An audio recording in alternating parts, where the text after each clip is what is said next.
Hey everybody, Eric here. Today, I want to talk about VPNs.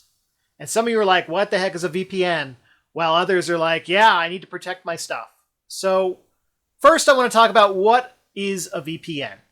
A VPN is actually a really old piece of technology that has been around for 20 some plus years for corporations. And they use this to connect two like points together. So that way you can get to your applications at your corporate environment and things like that. But the cloud's kind of phasing some of that out. But there's been this huge rise of personal VPNs. And so first I want to talk about why you might need a VPN or a personal VPN.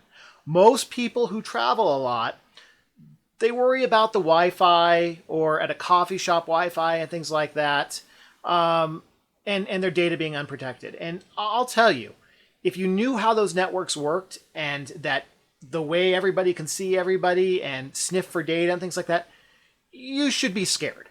If you want to log into your bank account and things like that, that would be a good reason to have a VPN, but it introduces so many other things, and we'll keep talking about it.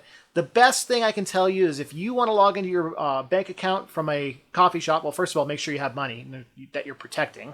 But if you want to log in to your bank account or something critical from a coffee shop, just don't. Do it over your LTE or your 5G. Do a little hotspot there. Wait till you get home. Do it at your office. But even a VPN's not going to save you with that. So the road warriors, the people that do a lot of traveling and things like that, they might have a good case as to why they might need a personal VPN. If you're talking about connecting it from your home, it's kind of a waste of money. Your home is already probably a little bit more secure. I'm not saying not many, because you've got all these little devices connected to your network, which cause all kinds of issues, which, that's another thing, like your connected microwave or your refrigerator or your thermostat. Those are a nightmare. We'll talk about those later. But it's still probably more secure than adding a VPN to the mix. So we'll keep talking about that. So types of VPNs is these are these personal VPNs, and they're not connecting you between 2 points. They're saying, hey, we'll hide your data from your internet provider. We'll protect you from the network if you were at a public Wi-Fi hotspot area. And then there's the corporate one that we talked about really early on, which is making sure you could securely access your apps. They are very different. The technologies are similar, but their purposes and use cases are very, very different. So keep that in mind when you're thinking VPN, whether you need one or not. So moving on to kind of the technology piece of this.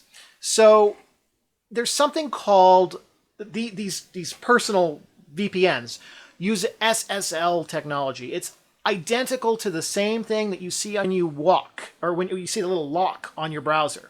So when you've got that lock, you've kind of got a VPN.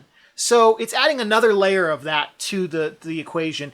And those type of encryptions and technologies, they're so widely used, they're the easiest things to crack. And they're the easiest things to hack. So even if you buy some of these personal VPNs to protect your stuff, you got to keep them up to date, and you better hope that the company you're buying it from is keeping it up to date.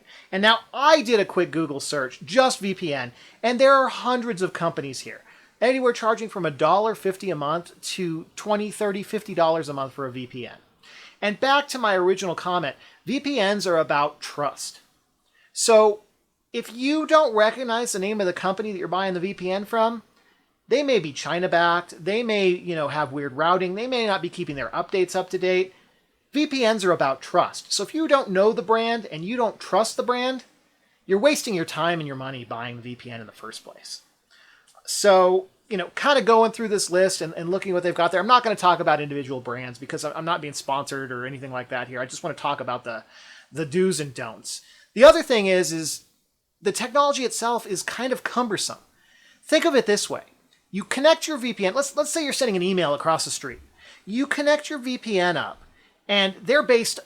So I'm in Arizona, so let's say they're based in New York.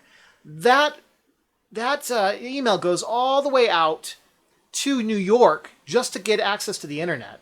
Then has to find the email server and come all the way back. It could cross the United States 3 or 4 times before it gets to its destination. So VPNs bring in lower performance And again, I want to highlight the security risk. It's about trust.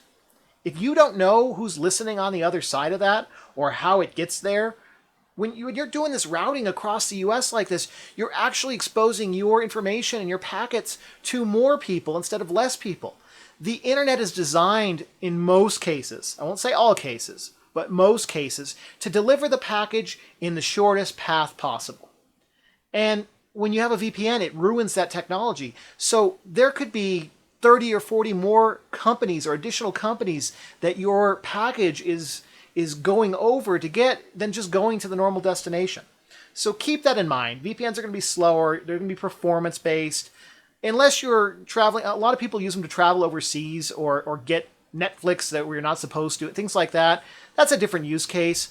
But for protecting your information, the best thing you can do is if you're worried about it, don't.